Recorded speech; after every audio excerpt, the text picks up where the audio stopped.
పిహెచ్సిలు ఆ రోజు నేను ఆరోగ్య శాఖ మంత్రిగా ఉన్నప్పుడు వాగవతల గ్రామాల్లో కూడా ఒక ఆసుపత్రి ఉండాలి, అక్కడ ప్రజలకు ఆరోగ్య కేంద్రం ఉండాలని చెప్పి ఒక ప్రైమరీ హెల్త్ సెంటర్ను గట్లమల్యాల గ్రామంలో 1,43,00,000తో మంజూరు చేసి పూర్తి కూడా చేశాం. ఎన్నికల కోడ్ రావడం వల్ల నేను ప్రారంభం చేయలేదు. ఆల్రెడీ డాక్టర్ అపాయింట్ అయినరు, అది ఫంక్షనల్ ఉంది, ఆ ఊర్లో నడుస్తున్నది, దానికి పలికేసుకుంటున్నాం. మరొకటి మా మున్సిపల్ చైర్మన్ మంజులా రాజనర్స్ గారు కోరితే అర్బన్ ప్రైమరీ హెల్త్ సెంటర్ ఒకటి టౌన్లో మంజూరు చేశాం. 1,43,00,000 రూపాయలతో urban primary health centre sanction చేసిన ఆ రోజు ఆరోగ్య మంత్రిగా నేను శాంక్షన్ చేసిన, అది నిర్మాణం అయిపోయింది, దానికి పలికేసుకుంటున్నాం. ఈ 4 పనులు ఆనాడు ఆరోగ్య శాఖ మంత్రిగా నేను మంజూరు చేసి పనులు పూర్తి చేస్తే పలకలేసుకుంటున్నాడు. అంతకుమించి నువ్వు చేసింది అయితే ఏమీ లేదు.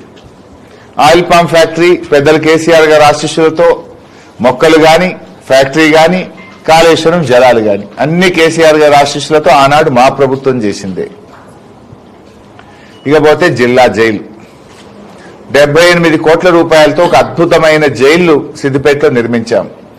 మేము ఆలయాలు నిర్మించాం, విద్యాలయాలు నిర్మించాం, రిజర్వాయర్లు నిర్మించాం, రహదారులు నిర్మించాం, ఆసుపత్రులు నిర్మించాం, జైలు కూడా నిర్మించాం.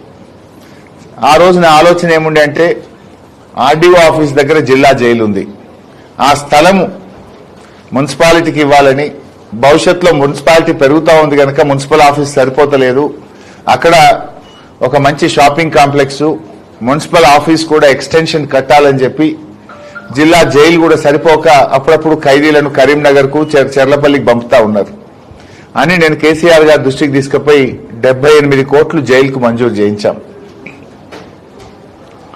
అసలు ల్యాండ్ దొరకలేదు. అప్పుడున్న మా ఎన్సాన్పల్లి సర్పంచ్ గారు, ఎంపీటీసీ గారు వాళ్ళందరినీ పిలిచి బతిలాడి అప్పుడున్న ఎంఆర్ఓ, ఆర్డీఓ, కలెక్టర్, మా సూడా చైర్మన్ రవీందర్ రెడ్డి వీళ్ళందరం కూడా కష్టపడి ఆ 30 ఎకరాలు అక్కడ భూమిని సేకరించి మేము జిల్లా జైలుకి ఇచ్చాం. ఆ భూసేకరణకు ఎంతో కష్టపడ్డాం.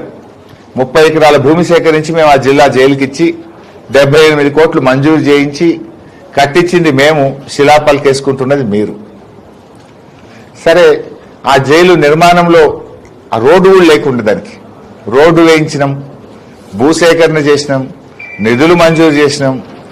ఇప్పుడు 2 ఏళ్లైంది అది పూర్తయి. 2 ఏళ్ల నుంచి నువ్వు రాక ఇనాగ్రేషన్ కు టైం ఇయ్యక 2 ఏళ్ల తర్వాత నువ్వు అది కూడా నరమెట్టలు కూర్చొని దానికి ఆన్నే పలికేసుకుంటున్నావు. ఆ పలక తెచ్చి ఫిట్ చేసుకుంటావు. సరే చేసుకో, నాకేమీ జలసీ లేదు. నువ్వు ముఖ్యమంత్రి చేసుకుంటే చేసుకో, దానికేం అభ్యంతరం కూడా లేదు. కానీ శ్రమ ఎవరిది, పలకం ఎవరిది అనేది నేను చెప్పే ప్రయత్నం చేస్తున్నా. శ్రమ ఎవరిది, శిలాఫలకం ఎవరిది? ఇలా ఆయిల్ పామ్ ఫ్యాక్టరీ అయినా, జిల్లా జైలు అయినా, ప్రైమరీ హెల్త్ సెంటర్లు అయినా, ఆయుష్ హాస్పిటల్ అయినా, టీఎస్ఎంఐడిసి సెంట్రల్ డ్రగ్ స్టోర్ అయినా ఇవన్నీ మా ప్రభుత్వ హయాంలో మంజూరు చేసి పూర్తయినాయి. అండర్ గ్రౌండ్ డ్రైనేజ్ కూడా మా ప్రభుత్వమే ఇచ్చింది. ఆ రోజు ఆర్థిక శాఖ మంత్రిగా దీని ఎక్స్టెన్షన్ కోసం కూడా నేనే ఆ రోజు ప్రతిపాదనలు తయారు చేసి ఫైనాన్స్ డిపార్ట్మెంట్ నుంచి అమృత్ స్కీమ్ లో ఫేజ్ 2 కింద కేంద్ర ప్రభుత్వానికి ప్రతిపాదనలు పంపాం. అన్ని లెటర్లు ఉన్నాయి. ఆ రోజు పంపిన డిపిఆర్ గాని, నా లెటర్ గాని, నేను మంత్రిగానే ఆ రోజు తయారు చేసి పంపినటువంటి అన్ని డాక్యుమెంట్స్ కూడా నా దగ్గర ఉన్నాయి. అవసరమైనప్పుడు బయట పెడతా. అన్ని పంపించి extension of under ground drainage కూడా మేం మంజూరు చేసిందే. దానికి కూడా నువ్వు సరే మీ ప్రభుత్వం వచ్చినాక కేంద్రం క్లియర్ చేస్తే దానికి పలికేసుకుంటున్నావు, అభ్యంతరం లేదు, వేసుకోండి. కానీ నేను అడగదలుచుకున్నది ఏంటంటే ఇలా కనబడ్డ దేవుడి మీద ఎలా ఒట్టు పెట్టినావు నువ్వు. రైతు రుణమాఫీ 15 ఆగస్టు కల్లా పూర్తి చేస్తానని మా కొమరెల్లి మల్లన్న మీద ఒట్టు పెట్టినావు, మా ఏడుపాయల అమ్మవారి మీద ఒట్టు పెట్టినావు, మా మెదక్ చర్చి మీద ఒట్టు పెట్టినావు. మరి ఈ రోజుకు రుణమాఫీ పూర్తి కాలేదు. ఇవాళ నువ్వు ఏ గ్రామానికైతే నర్మెట గ్రామానికి వెళ్తున్నావో ఆ నర్మెట గ్రామంలో కూడా ఇప్పటికీ ఇంకా రుణమాఫీ పూర్తి కాలేదు. ఇవాళ మా నర్మెట గ్రామంలో గాని సిద్దిపేట నియోజకవర్గంలో చూసినట్టయితే ఇప్పటికీ 22,819 మంది రైతులకు 300 కోట్ల రూపాయల రుణమాఫీ బకాయి పడ్డవు. దేవుని మీద ఒట్టుపెట్టి రుణమాఫీ చేయకుండా రైతుల్ని మోసం చేసినటువంటి మోసగాడు రేవంత్ రెడ్డి. నువ్వు ఇవాళ సిద్దిపేట నియోజకవర్గంలో 300 కోట్ల రూపాయల రుణమాఫీ పెండింగ్ లో ఉంది. దేవుళ్ళ మీద ఒట్టుపెట్టి చెప్పినావు. సిద్దిపేట పాత బస్టాండ్ కాడ మీటింగ్ పెట్టినప్పుడు కూడా రుణమాఫీ పూర్తి చేసుకునే వస్తా సిద్దిపేటకు అన్నావు. మరి ఏ మొహం పెట్టుకొని వస్తున్నావు? అయిందా రుణమాఫీ? ఒక నర్మెట గ్రామంలోనే ఎంతమంది ఉన్నారు శ్రీకాంత్? ఎంతమందికి కావాలి అని ఒక క్వశ్చన్ అడిగినా. 350 మందికి ఒక నర్మెట గ్రామంలో ఎక్కడైతే ఆయిల్ పామ్ ఫ్యాక్టరీ ఉందో ఆ గ్రామంలోనే ఇంకా 350 మందికి రుణమాఫీ కాలేదు. సిద్దిపేట నియోజకవర్గంలో 22,819 మందికి కాలేదు. మా నియోజకవర్గంలో రుణమాఫీ అయింది 48%, కానటువంటి రైతులు 52%. దేవుడి మీద ఒట్టుబెట్టి రుణమాఫీ చేయని రేవంత్ రెడ్డిని ఏమనాలో నాకైతే అర్థం కావట్లేదు. సో చెయ్యి, రుణమాఫీ చేయమని నేను కోరుతా ఉన్నా. 3 పంటలకు రైతు బంధు ఎగ్గొట్టాం. మరి ఏ పంటకు రైతు బంధు ఇస్తున్నావు? ఇప్పుడు రేపు ఇస్తా అన్నావు, సంతోషం, ఇవ్వండి.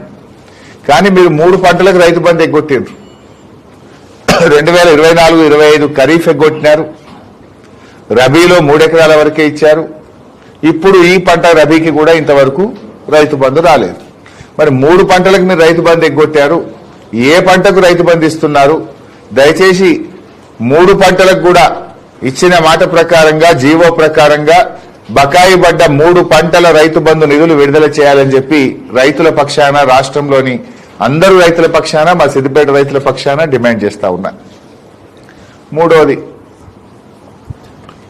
కాంగ్రెస్ మేనిఫెస్టోలో, బడ్జెట్ ప్రసంగంలో పంటల బీమా చేస్తామని ఊదరగొట్టారు. 2.5 ఏళ్ళైంది, పంటల బీమా అయిందా? పంటల బీమా చేయకపోతేవి వడగళ్ల వాన వల్ల, తుఫాను వల్ల నష్టపోయిన రైతులకు ₹1 ఆర్థిక సాయం చేయలేదు. మా దగ్గర 3 సీజన్లలో వడగళ్ల వాన వల్ల పంటలు దెబ్బతిన్నాయి. 2024 ఏప్రిల్, 2025 ఏప్రిల్, మధ్యలో వర్షాకాలంలో కూడా తుఫాను వల్ల, అధిక వర్షాల వల్ల పంటలు దెబ్బతిన్నాయి. ఎన్యూమరైజేషన్ చేసి ప్రభుత్వానికి పంపించాం. ఈ వడగళ్ల వానతో నష్టపోయిన సిద్దిపేట రైతులకు, రాష్ట్ర రైతులకు కూడా తక్షణమే నిధులు విడుదల చేయాలని రైతుల పక్షాన నేను డిమాండ్ చేస్తా ఉన్నా. దేవుడి మీద ఒట్టుబెట్టి రుణమాఫీ మాట తప్పినావు. ఎన్నికల్లో ఊదరగొట్టి రైతు బంధు ఎగ్గొట్టినావు 3 పంటలకు. వడగళ్ల వాన, తుఫాను వల్ల నష్టపోయిన రైతులకు కూడా నష్టమైన ఇంతవరకు నయా పైసా ఇవ్వలేదు. వాటికి తక్షణమే నిధులు విడుదల చేయాలని చెప్పి నేను కోరుతా ఉన్నా. రేవంత్ రెడ్డి గారు ప్రభుత్వం వచ్చిన తర్వాత ఒక్క పని కూడా సిద్దిపేట నియోజకవర్గంలో కొత్తగా మంజూరు చేసింది లేదు. కానీ ఇవాళ మా పనులు రద్దు చేశారు. సరే, మేము కష్టపడ్డాం, భూమి సేకరించినాం, నీళ్లు తెచ్చినాం, మంజూరు తెచ్చినాం, పనులు పూర్తి చేసినాం. నువ్వు పలకలు వేసుకుంటున్నావు, పర్వాలేదు, వేసుకో. కానీ మీరు ముఖ్యమంత్రి అయిన తర్వాత మా సిద్దిపేటలో 1,070 కోట్ల రూపాయల పనులు రద్దు చేశారు.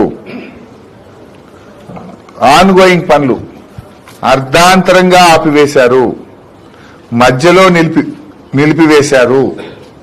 నేను ఈ ప్రెస్ మీట్ పెట్టే ఉద్దేశమే రద్దు చేసిన 1,070 కోట్ల రూపాయల పనులను పునరుద్ధరించాలని నేను డిమాండ్ చేస్తా ఉన్నా. మేం చేసిన పనులకు పలకలు వేసుకుంటున్నావు, వేసుకో. మాది శ్రమ ఫలితం, నీది పలకలు ఫలితం. నాకేమీ బాధ లేదు. ప్రజలకు అందుబాటులోకి వస్తే చాలు. నా కష్టం ఫలించింది, ఇలా ప్రజలకు అందుబాటులోకి వచ్చింది.